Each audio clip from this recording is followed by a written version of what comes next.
Luke chapter 6. One Sabbath, Jesus was going through the grain fields, and his disciples began to pick some heads of grain, rub them in their hands, and eat the kernels. Some of the Pharisees asked, "Why are you doing what is unlawful on the Sabbath?" Jesus answered them, "Have you never read what David did when he and his companions were hungry? He entered the house of God. In taking the consecrated bread, he ate what is lawful only for the priests to eat. And he also gave some to his companions. Then Jesus said to them, The Son of Man is the Lord of the Sabbath." On another Sabbath he went into the synagogue and was teaching, and a man was there whose right hand was shriveled.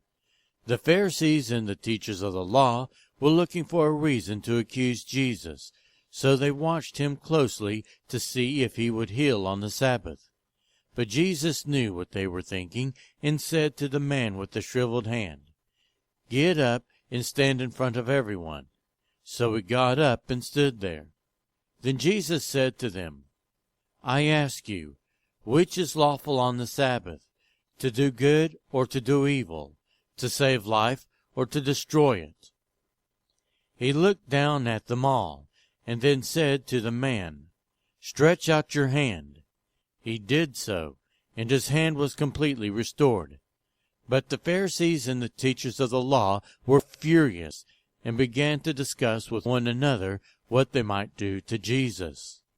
One of those days Jesus went out to a mountainside to pray, and spent the night praying to God. When morning came, he called his disciples to him, and chose 12 of them, whom he also designated apostles: Simon, whom he named Peter, his brother Andrew, James, John, Philip, Bartholomew, Matthew, Thomas, James of Alphaeus, Simon who was called Zealot, Judas son of James, and Judas Iscariot, who became a traitor.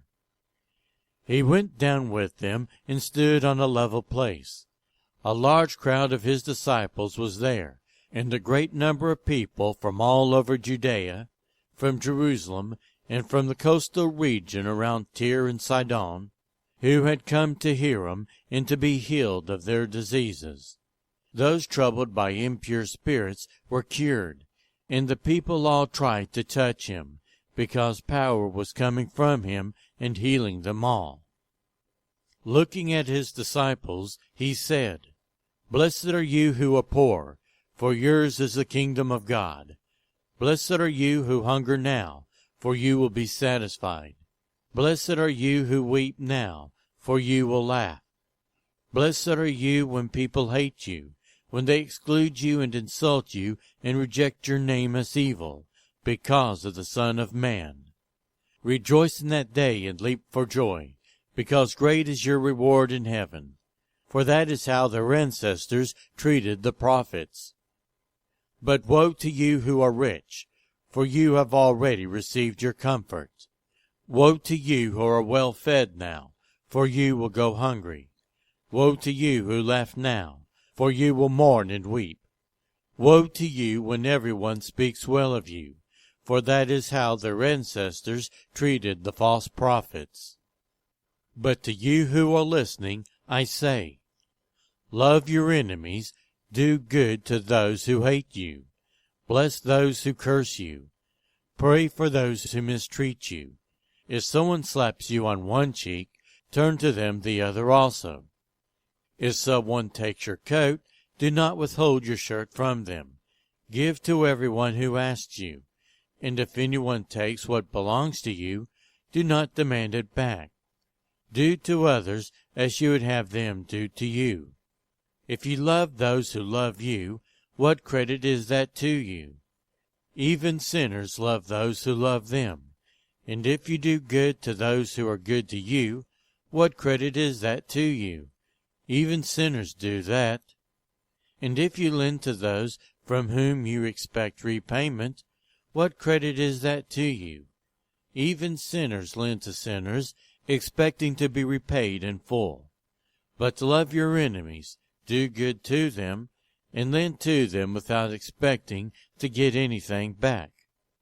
Then your reward will be great, and you will be children of the Most High, because he is kind to the ungrateful and wicked. Be merciful, just as your Father is merciful. Do not judge, and you will not be judged.